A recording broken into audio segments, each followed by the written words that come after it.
우리는 왜 하나님을 믿습니까? 왜 교회에 다니죠? 구원받기 위해서, 은혜 받기 위해서, 복 받기 위해서, 하나님 나라를 이루기 위해서. 여러 가지 표현이 있겠습니다만 신앙의 목표, 신앙의 목적, 우리에게는 분명히 있어야 됩니다. 왜 하나님을 믿는가?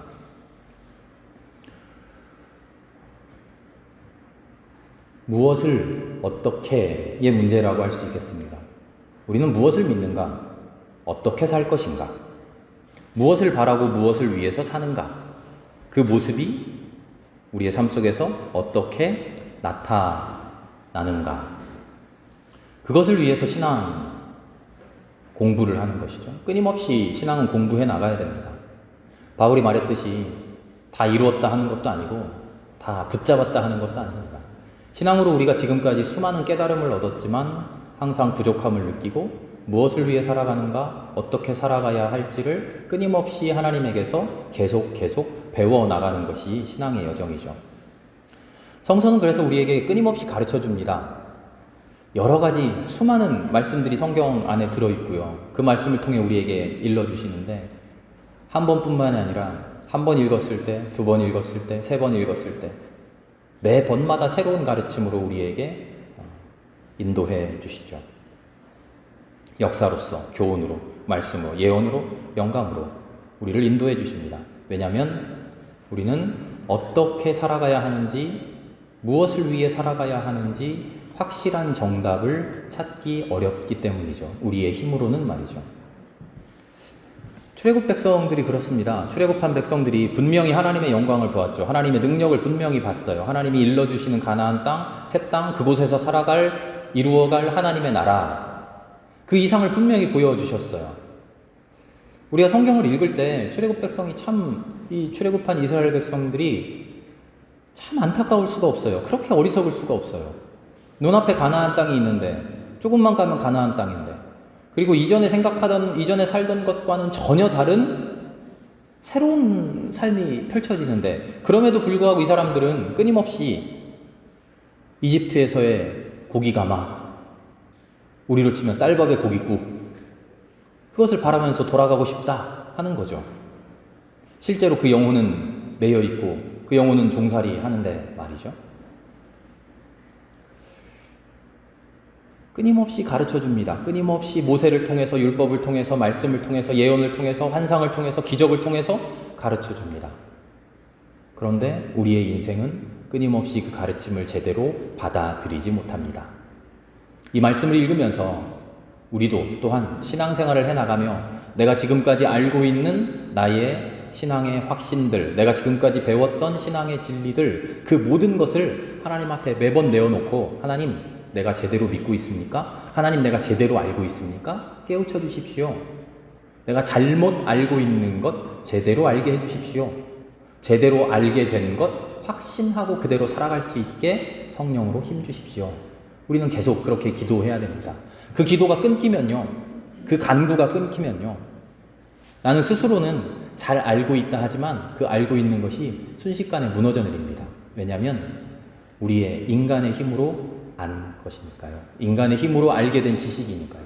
거기에 성령의 도우심이 없을 때, 성령의 도우심이 떠날 때, 그 지식은 한때 진리였지만 우리가 하나님 앞에 매번 내어놓고 매번 새로 갱신하지 않는 한, 하나님, 내가 제대로 알고 있습니까? 나의 믿음이, 나의 깨달음이, 나의 확신이 올바릅니까? 그렇게 하나님 앞에 매번 내어놓지 않으면 그것은 썩어져가는 그런 옛 진리가 되어버립니다. 그런 우리의 신앙생활의 앞에는 두 가지 문제가 항상 놓여 있습니다. 첫 번째는 우리가 알고 있는 것이 진짜인가 하는 진리의 문제고요. 내가 지금 믿고 있는 하나님, 내가 알고 있는 하나님, 내 마음속에 있는 예수 그리스도 이런 분이야 라는 그 믿음, 그 지식, 그것이 진짜인가 하는 문제가 우리 안에 있고요. 두 번째 문제는 내가 그렇게 믿고 있는 것을 확신하며 그대로 살아가고 있는가 하는 문제가 우리 앞에 닥칩니다. 확신하고 있는가, 그 믿음대로 살아가고 있는가 하는 그 문제에서 걸리게 되면요, 우리의 신앙생활은 항상 아무 일도 하지 못하고 주저하게 됩니다. 이렇게 해도 되는가? 아닌가? 잘못된 것인가? 확신이 없으니까요. 확신이 없으니까 그 확신대로, 믿음대로 살아가지 못하죠.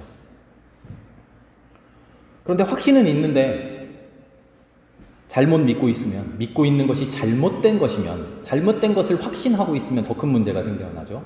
우리가 하고 있는 일이, 우리의 살아가는 삶 자체가 어그러져 버리는 것이죠. 그래서 우리의 신앙의 훈련은 항상 두 방향으로 이루어져야 됩니다. 끊임없는 진리에 대한 믿음. 하나님, 내가 하나님을 제대로 깨닫고 있습니까? 내가 하나님의 말씀을 제대로 깨닫고 있습니까? 하나님의 명령이, 내가 알고 있는 하나님의 명령이 이게 진짜 하나님의 명령 맞습니까? 내가 스스로 내 마음속에 가지고 있는 이게 하나님의 뜻이야 라고 가지고 있는 그 생각들이 진짜 하나님의 뜻 맞습니까? 우린 끊임없이 하나님 앞에 엎드려져서 그것을 물어야 돼요. 그리고 두 번째로는 하나님께서 일러주신 그것을 내가 확신합니까? 아니면 내가 의심합니까? 나에게 확신 주십시오. 하나님께서 일러주신 그 진리를 제대로 믿고 그 진리대로 살아갈 수 있는 올곧은 확신 주십시오. 왜냐하면 그것이 없으면 아무리 대단한 깨달음을 가지고 있어도 그 깨달음이 나의 삶으로 나아오지 못하니까요. 우리가 지금 성령 강림절을 보내는 중인데요. 성령 강림의 의미도 이렇게 두 가지입니다. 비슷합니다. 하나님께서 우리에게 성령을 주십니다. 성령은 우리가 획득하는 게 아닙니다. 성령은 분명히 하나님께서 우리에게 주시는 하나님의 강권적인 은혜입니다. 우리가 우리의 의지로, 우리의 업적으로, 우리의 능력으로 성령을 어디서 따올 수 있는 거 아닙니다. 하나님이 주셔야만 받을 수 있는 것이죠. 그런데 두 번째로는 인간이 성령을 간구할 때, 성령을 갈구할 때, 성령을 간절히 소망할 때 그때 비로소 성령을 만날 수 있다는 겁니다. 하나님께서 성령을 우리에게 강권적으로 내려주시지만 하나님의 은혜로서, 하나님만의 온전한 힘으로써, 하나님만의 온전한 의지로서 우리에게 성령을 은혜로 주시지만 그 성령을 간절히 바라고 성령을 간절히 소망하는 우리의 마음이 없으면 성령이 우리 안에서 역사하지 않으시죠. 하나님과 인간의 협동이라고 말하면 약간 잘못 말하는 거고요. 하나님께서 모든 일을 맡아 하시는데 그 맡아 하시는 일에 우리 인간의 의무, 인간의 역할이 마땅히 해야 될 우리의 자리가 있다는 거죠. 하나님의 은혜가 모든 사람에게 넘칩니다. 하나님을 믿지 않는 사람, 아무것도 하지 않는 사람, 우리의 눈에 멸망받을 만한 사람, 그 사람에게도 하나님의 구원의 은혜는 분명히 미칠 겁니다. 하나님은 그런 사람들을 향한 구원도 계획해 놓고 계실 겁니다. 그러나 그 구원은, 그런 일은 하나님의 몫으로 맡겨두고요. 우리가 그것까지 고민하기엔 너무나 힘이 벅차고요. 우리를 향한 구원, 나를 향한 구원, 나에게 주시는 성령의 은혜, 그것을 받아 누리기 위해 성령을 간절히 소망하고 하나님 앞에 엎드려지는 일, 우리가 그 일을 제대로 할 때, 그럴 때 우리에게 내려주시는 성령이 내 삶에 온전히 충만케 될 수 있는 것이죠. 그런 나의 역할이 없을 때, 그런 나의 소망이 없을 때, 성령에 대한 간절함이 없고 성령에 대한 갈급함이 없는데 나에게 부어주시는 성령을 내가 기쁨으로, 은혜로 받아 누릴 수 있을까요?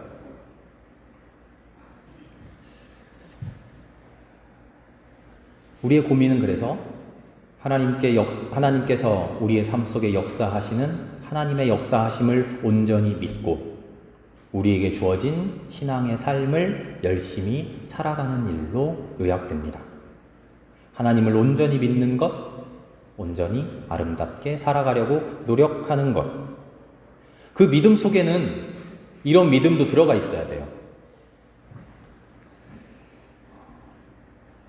진리를 제대로 된 진리입니까? 라고 고민해야 된다 그랬잖아요. 그렇게 고민하면 어떻게 생각하냐면 내 마음속으로 내가 알고 있는 진리에 대해서 의심하게 돼요. 그렇죠? 의심해야 고민하는 거니까요. 그런데 그 의심이 주저함으로 남아있을 수 있어요. 난 잘못 믿고 있을 수 있어 하고 주저함으로. 뒤로 물러서 물어. 난 하나님을 아직 잘 모르는가 봐. 난 예수님 아직 잘 모르는가 봐. 십자가의 구원에 대해서 난 아직 잘 모르는가 봐 하고 뒤로 한 발짝 물러날 수 있어요. 그런데 그렇게 물러나라는 얘기가 아니에요. 내가 가지고 있는 진리에 대해서 의심하라는 것은 나는 잘 몰라 하고 뒤로 물러나라는 얘기가 아니라 한 발짝 앞으로 나아가서 하나님 제대로 알려주십시오. 나를 깨우쳐 주십시오라는 도전이에요. 도전하라는 얘기예요. 그래서 그 믿음에는 하나님 내가 잘못 믿고 있더라도 하나님이 나를 교정해 주실 거라는, 하나님이 나를 고쳐 주실 거라는 하나님에 대한 확신을 가지고 믿는 겁니다. 하나님이 나에게 일러주신 것, 그것을 확신해야 된다 그랬잖아요. 내가 깨달은 것을 이게 진짜 깨달음인가에 대한 끝없는 탐구와 함께 내가 깨닫고 있는 것을 지금 확실하게 믿는 믿음이 있어야 된다 그랬는데, 이 믿음이 있으려면 내가 잘못 믿고 있더라도 하나님이 그 잘못 믿는 것을 내가 하나님 앞에 나오기만 하면 고쳐주시고 교정해주시고 바꿔주시고 온전하게 만들어주신다고 하는 하나님에 대한 신뢰가 있어야 되는 거죠. 그 신뢰를 가지고 온전히 하나님을 믿으면 내가 잘못 믿고 있는 것, 나의 그릇됨, 나의 부족함, 그 모든 것을 하나님이 채워주시는 거죠. 잘못했으니까 혼나야 돼, 잘못 알고 있었네, 처벌받아야 돼 하는 그런 처벌이 아니라 교정, 교화, 고침에 대한 확신 말이죠. 오늘 주보를 보면요, 우리 교회력에 따라서 새 본문으로 말씀을 나눕니다만 창세기의 말씀만을 나눴어요. 그리고 그 아래 괄호 안에 함께 읽을 말씀 에베소서의 말씀과 마태복음의 말씀이 있어요. 마태복음의 말씀은 뭔가 했더니 하나님 나라에 대한 비유예요. 하나님 나라는 어떤 겁니까? 어떤 사람이 땅을 파봤더니 땅 속에 대단한 보물이 묻혀져 있는 거예요. 그래서 어떡합니까? 전 재산을 팔아서 그 밭을 샀다. 예수님 시절의 비유예요. 오늘날로 치면 법을 아시는 분들은 이 말이 맞지 않는다는 걸 아실 거예요. 그렇게 밭을 사잖아요. 그럼 그 안에서 보물이 나오잖아요. 그럼 원래 땅 주인한테 줘야 된대요. 알아봤더니 그러더라고요. 그럼 예수님이 비유를 잘못 든 겁니까? 아니, 그 당시에는 올바른 비유였죠. 지금의 법 가지고 하는 이야기가 아니에요. 그런 걸로 꼬투리 잡으면 안 되죠. 커다란 진주를 발견했어요. 이게 최고 좋은 거예요. 그럼 어떻게 하라고요? 내 가지고 있는 것을 다 팔아서 이것을 사라는 거죠. 그게 오늘 마태복음서에 나타난 하나님 나라의 비유예요. 하나님 나라는 그렇습니다. 내가 가지고 있는 모든 것을 팔아버리면서 버려버리면서 도전할 그런 용기가 우리에게 있어야 됩니다. 예수님은 우리에게 그렇게 격려하시고 촉구하셔요. 옆구리를 쿡쿡 찌르세요. 너 가지고 있는 것 있지? 가지고 있는 것 상당히 많이 소중하지? 이것도 아름답지? 그런데 그거보다 훨씬 좋은 것, 그거하고 비교할 수 없는 보물, 그거하고 비교할 수 없는 행복, 그것이 너에게 주어지면 넌 어떻게 할래? 우리의 도전을 묻는 거죠. 우리의 대답을 묻는 거예요. 지금 가지고 있는 것을 내려놓지 못해서 참된 것에 뛰어들지 못하니? 참된 것에 뛰어들지 못하는 그 마음은 어떤 마음 때문에 그럴까요? 내 가진 것을 다 팔아가지고 이것을 샀어요. 그런데 샀더니 나중에 알고 봤더니 그 보석 가지고 감정을 받아봤더니 가짜 보석이래요. 그럼 어떨까? 그런 마음이 있는 거죠.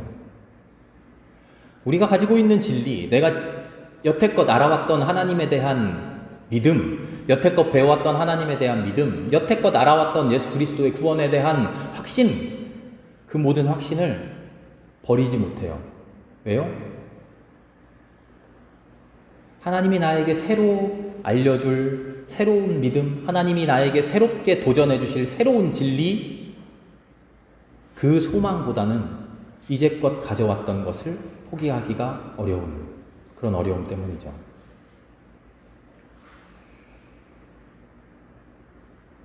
근데 에베소서의 말씀을 보니까요, 걱정하지 말래요. 도전하래요. 새로운 신앙으로 도전하래요. 가지고 있던 것 다 던져버리고 새로운 신앙으로 새로운 보물을 향해서 계속 도전하래요.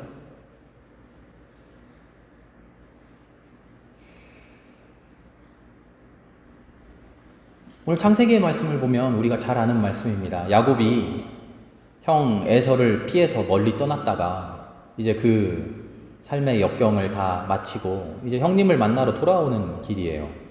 이제 야복강 나루만 건너면 형님이 앞에 와 있대요. 마음속에 두려움이 있습니다. 형님이 나를 용서했다고는 하는데, 용서한 것 같은데, 풍문으로 그렇게 들리는데, 그런 줄 알았는데 지금 형님이 수백 명의 사병을 데리고 왔다는 거죠.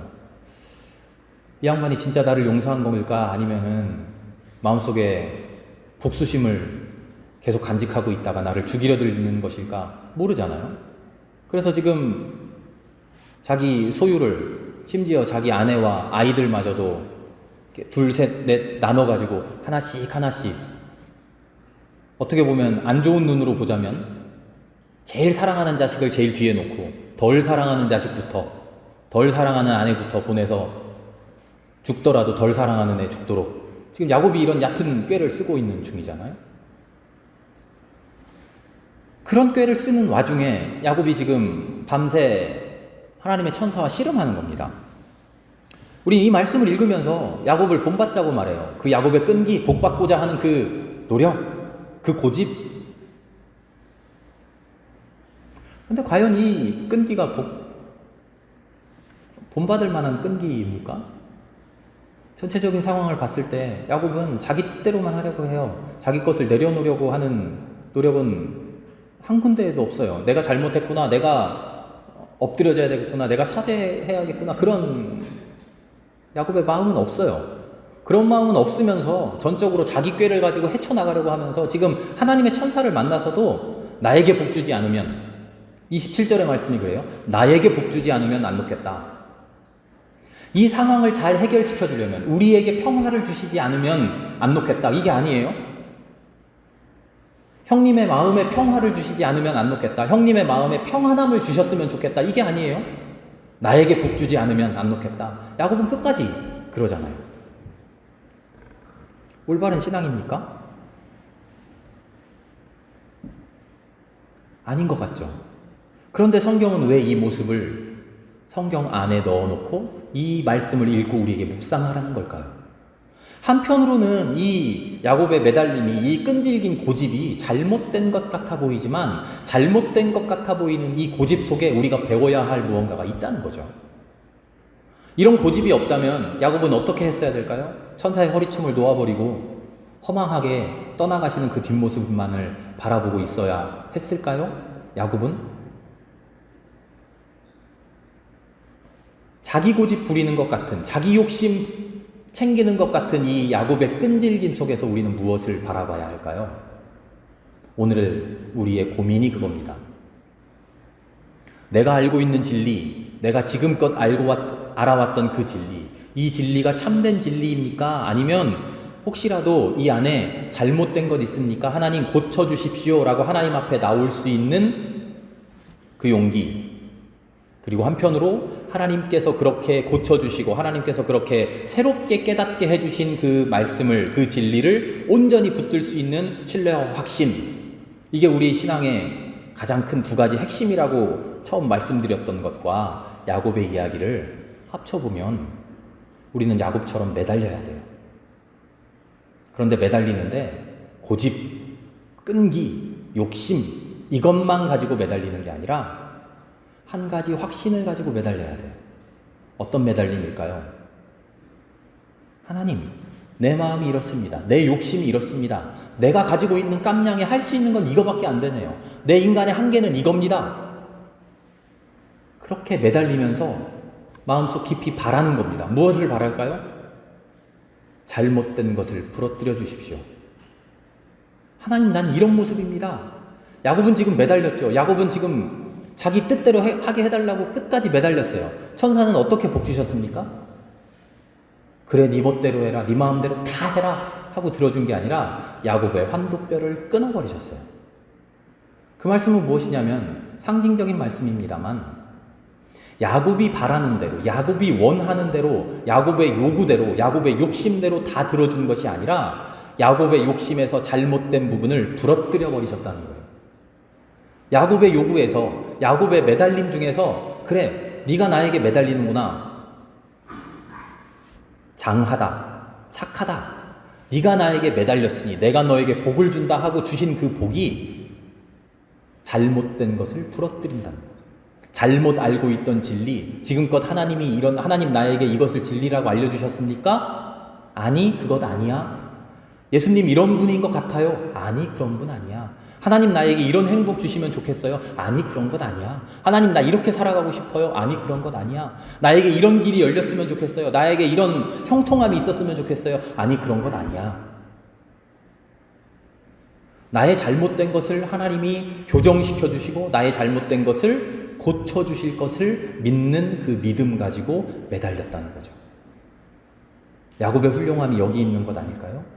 그래서 야곱이 천사의 부러뜨림을 받고 절룩절룩이면서 하나님을 찬양할 수 있었던 것이 여기에 있는 것이죠. 야곱은 자기가 바라는 일 모든 것이 다 이루어짐을 인해서 하나님을 찬양한 것이 아니라 절름발이가 된 것, 절룩절룩 절개된 것으로 하나님을 찬양했을 겁니다. 하나님 내 잘못된 것을 쳐서 부러뜨려 주셨으니 감사합니다. 성경에는 쓰여있지 않지만 저는 이 말씀을 읽으면서 이런 묵상을 했습니다.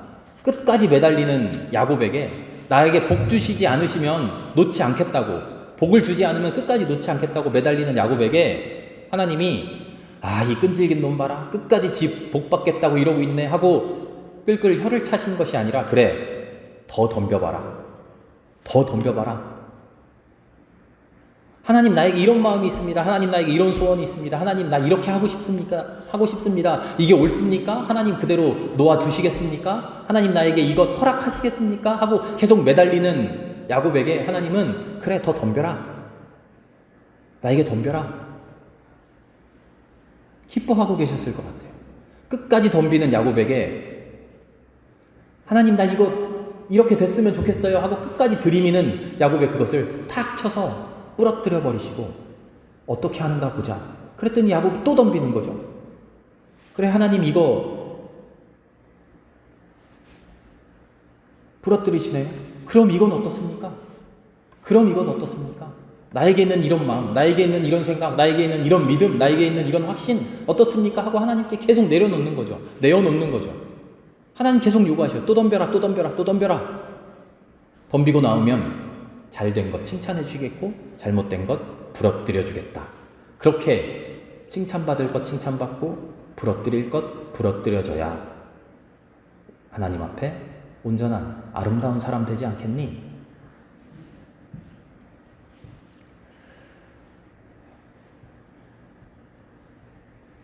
야곱이 절름발이 된 것은요, 싸움에서 부상당한 게 아닙니다.